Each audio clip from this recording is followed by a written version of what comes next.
দেওয়া না, ওটা আমার তখন ভিসা হয়েছে, আমার ভিসাতে আমি ভালোভাবে চেক করছি। তো যাই হোক, আসলে আসসালামু আলাইকুম, আশা করি বরাবরের মতো আপনারা ভালো আছেন। আলহামদুলিল্লাহ, আমিও অনেক ভালো আছি। তো আজকের ভিডিওর টপিকটা হচ্ছে নর্থ ম্যাসেডোনিয়ার অ্যাপ্রুভাল কিভাবে চেক করবেন, ঠিক আছে? তো এই নর্থ ম্যাসেডোনিয়ার অ্যাপ্রুভাল চেক করা নিয়ে অনেকে অনেক কমেন্ট করছেন যে ভাই, আমি কাতারে আছি, আমি নর্থ ম্যাসেডোনিয়ার জন্য ফাইল জমা করছি, হ্যাঁ, এবং আমার অ্যাপ্রুভাল উঠছে, আমি কীভাবে অ্যাপ্রুভালটা চেক দিব। এবং অনেকে বাংলাদেশ থেকে আছে, আমাকে মেসেঞ্জারে মেসেজ করছে, ভাই আমার অ্যাপ্রুভালটা চেক করেন। ভাই আসলে আপনারা যারা মেসেজ করছেন, অনেকের সাথে কথা বলছে, অনেকের সাথে হয়তো কথা বলতে পারি নাই, এর জন্য দুঃখিত। তো আসলে অ্যাপ্রুভাল চেক করার মতো এরকম কোনো সিস্টেম নেই বাংলাদেশ থেকে। আর যদিও বা বাংলাদেশে এজেন্সি না, অ্যাম্বাসি নেই। সো সেই ক্ষেত্রে আপনাদের তো অথরাইজেশনের মাধ্যমেই পাসপোর্টে স্ট্যাম্পিং করাতে হয়। অথরাইজেশনটা হচ্ছে আপনার অ্যাম্বাসিতে পাঠায়, ডিএসএল এর মাধ্যমে অ্যাম্বাসিতে আপনার পাসপোর্ট ডকুমেন্টগুলো অ্যাটাচড করে সবগুলো পাঠায় দেয়। এই তো অথরাইজেশন, তো ওনাদের কোনো এজেন্ট বা যা এই সমস্ত বিষয় থাকে। তো অতটা আমার আইডিয়া নাই, আমি যতটুকু জানি ততটাই বললাম। এতে এটা আপনারা বুঝে বুঝে নেন। আসলে এজেন্ট বা এগুলোর মাধ্যমে ওরা তো এজেন্ট, ঠিক আছে, ওদের আবার আরেকটা এজেন্ট থাকে, তাদের মাধ্যমে আবার পাসপোর্ট হলো ইন্ডিয়াতে পাঠায়। তো যাই হোক, আমাদের বাংলাদেশি প্রসেসিং কিন্তু বাদ দিলাম, কারণ বাংলাদেশের অ্যাপ্রুভাল আপনারা চেক করতে পারবেন না, বাংলাদেশের লোকজন। আপনার পাসপোর্টে ভিসা হইলে ভিসাটা চেক করলেও করতে পারেন হয়তো বা, যদি আপনার ইন্ডিয়াতে কেউ থাকে অথবা এরকম পরিচিত কেউ থাকে, তাদেরকে পাঠিয়ে দিতে পারেন অ্যাম্বাসিতে, দেখো এই যে আমার এই ভিসাটা, এইটা ঠিক কি না, এটা রিয়েল না ফেক, একটু চেক করো, ঠিক আছে?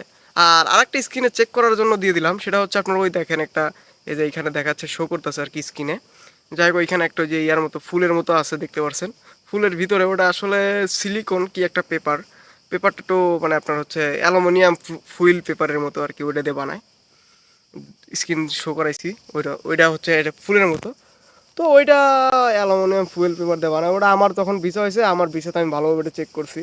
তো যাই হোক, আসলে আমাদের যে বিমানবন্দরে আপনার যে ভিসাটা চেক করে না যখন, ওরা ওইখানে একটা গ্লাসের মাধ্যমে ওই ওই ম্যাগনিফাইং, ওই যে আপনার যে ম্যাগনেসিয়ামের যে ছবিটা দেওয়া দিচ্ছি না, ওই ছবিটা আর কি, ওইটাই চেক করে, ফুলের ওইটাই চেক করে, কেমনে কী যেন আমি জানি না, যাই হোক আমার সামনে চেক করছে, দেন আমি বললাম, ঠিক আছে? তো যাই হোক, এখন কাতার, বাহরাইন, দুবাই যারা থাকেন, বা ওইখান থেকে যারা ম্যাসেডোনিয়ার অ্যাপ্রুভাল পাইছেন বা ম্যাসেডোনিয়ার জন্য ফাইল জমা করছেন, এগুলো পরীক্ষা নিরীক্ষা করতে চাচ্ছেন, ভাই মূলত একটা কথা কি, আপনার অ্যাপ্রুভাল পাইছেন, ঠিক আছে, ভালো কথা। এখন আপনার এজেন্টকে বলেন, দেখেন আমার পাসপোর্টটা অ্যাম্বাসিতে সাবমিশন করেন, কারণ আমার যতটুকু জানা মতো মিডল ইস্টে অনেক দেশেরই অ্যাম্বাসি আছে। সার্বিয়ার আছে, তারপরে আপনার নর্থ ম্যাসেডোনিয়ার আছে কি না আমি সঠিক জানি না, যদিও থাকে। যদি কারোর জানা থাকে অবশ্যই কমেন্টে জানান, আমি পরবর্তীতে আবার একটু আলোচনা করব একটা বিষয় নিয়ে।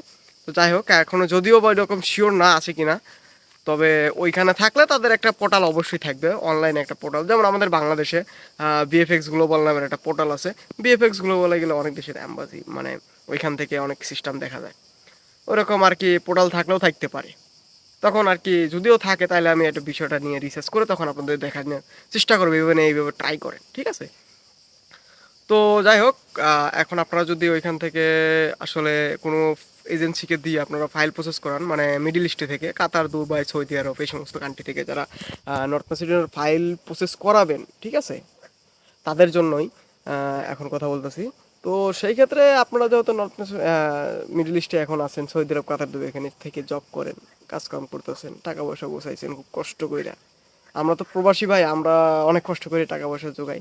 এই মাত্র ডিউটি শেষ করেই বাসায় আইসা গোসল মোসল দিয়া তারপরে কিন্তু আপনাদের সাথে মানে আপনাদেরকে ভিডিও দেওয়ার জন্য আমি ভিডিও বানাচ্ছি আর কি এখন, ঠিক আছে? তো যাই হোক, এখন ওইখানে গেলে আপনারা অ্যাপ্রুভাল মূলত ভাই চেক করা মানে কি, আপনার ভিসা হইলে ভাই তো হইলই, ঠিক আছে, আপনি তাহলে তো আপনার অ্যাপ্রুভাল রাইট, অ্যাপ্রুভাল ঠিক আছে। আর যদি ভিসা না হয় ভাই, অ্যাপ্রুভাল ফেক, দ্যাটস ইট। আর এর উপরে তো কোনো বিষয় নাই, হয়তো এখন এজেন্সি বলতে পারে, হ্যাঁ আপনার এই ডকুমেন্টের সমস্যা, আপনার এই প্রবলেম, ওই প্রবলেম, ওইটা দেখায় হয়তো আপনি 1 লাখ, 1.5 লাখ, 2 লাখ টাকা জমা করছেন, ওইখান থেকে হয়তো কিছু টাকা ফি কেটে নিয়ে বললো যে বাই বাই টাটা, আপনার ফাইল আপনার ফেরত দিয়ে দিল, এরকম হইতে পারে, ঠিক আছে? তো যাই হোক, ভাইবা চিন্তা কাজ করবেন। আর এজেন্সি আপনাদের যদি অ্যাম্বাসি থাকে ওইখানে, তাহলে পরে ওইখানে অবশ্যই পোর্টাল আছে, যেমন আমি আপনাকে উদাহরণ দিলাম, ওইখানকার পোর্টালের নাম এমনও হতে পারে রিপাবলিক নর্থ ম্যাসেডোনিয়া, এরকম পোর্টাল যদিও থাকে কি না জানি না, যদিও আছে কি না জানি না, যদিও থাকে আপনারা একটু জানান, আমি একটু আপনাদেরকে একদম স্ক্রিনে শো করে আপনাদেরকে দেখাবো কিভাবে কি ঢুকতে হবে।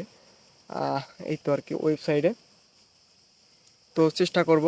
আর আপনার ভিসা হইলে তখন তো হইলই, তখন আপনি এজেন্সি যদি অথরাইজেশনের মাধ্যমে স্ট্যাম্পিং করায় দেয়, তখন আপনারা যারা মানে মিডল ইস্টে আছেন তারা কিন্তু খুব সহজেই কিন্তু আপনার ভিসাটা কিন্তু চেক দিতে পারবে। হয়তো নামমাত্র কিছু টাকা লাগতে পারে অ্যাপয়েন্টমেন্টের জন্য, আবার নাও লাগতে পারে, এটা আমার সঠিক জানা নেই।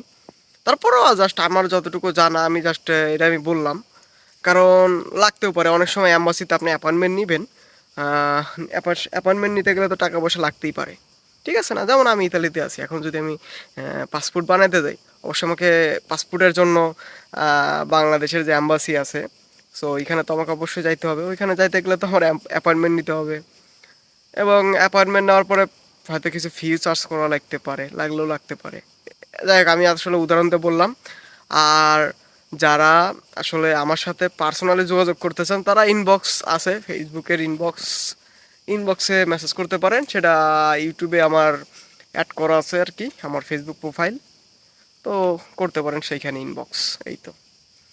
আর বিস্তারিত ইতালিতে আসার পরে ইতালি নিয়ে কিছু ডকুমেন্টারি ভিডিও যদি কেউ চান, বা ইতালিতে কিভাবে কি করলে ভালো হয়, কিভাবে কি করলে বেটার হয়, কোথায় ভাই কি করতে হবে, কোথায় থেকে কি ডকুমেন্ট বানাইতে হবে, বা কি লাগবে, বা কি কি কি বিষয়, কিভাবে কি করতে হয়, এটা বানাইতে গেলে কোথায় যাইতে হয়, ওইটা ওইটা আনতে গেলে কোথায় যাইতে হয়, আশ্রয়ের আবেদন করতে হলে কোথায় যাইতে হয়, কি করতে হয়, এই সমস্ত বিষয় নিয়ে কেউ যদি ভিডিও চান, বা আপনারা যদি ভিডিও চান, কমেন্টে অবশ্যই অবশ্যই কমেন্ট করবেন যে ভাই এই ভিডিওটা চাই, এরকম ভিডিও চাই। তাহলে খুব শীঘ্রই আমি আমার চ্যানেলে ভিডিও দিব।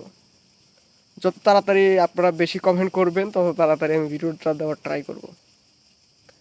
কারণ আপনাদের একটা কমেন্ট আমার উৎসাহ, যে হ্যাঁ, আমার এক ভাই কমেন্ট করছে এই বিষয় নিয়ে আমার রিপ্লাই ভিডিও বানাতেই হবে, ঠিক আছে না? তো যাই হোক, আর সবাই ভালো থাকবেন, সুস্থ থাকবেন, আর চ্যানেল সাবস্ক্রাইব করবেন অবশ্যই। এই তো, আর দোয়া করবেন। ওকে, আসসালামু আলাইকুম।